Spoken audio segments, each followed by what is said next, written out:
cómo activar o desactivar sonido del teclado en iPhone 17. Si quieres activar o desactivar el sonido del teclado, en este vídeo te voy a enseñar cómo lo puedes hacer. Lo primero, tienes que buscar la aplicación de ajustes. Cuando encuentres ajustes, entras. Aquí dentro vamos a bajar y entramos en general.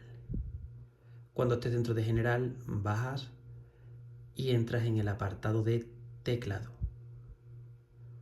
Ahora vas a buscar el apartado de sonido y depende de lo que tú quieras, desactivas o lo activas. Y así sería. Hasta la próxima.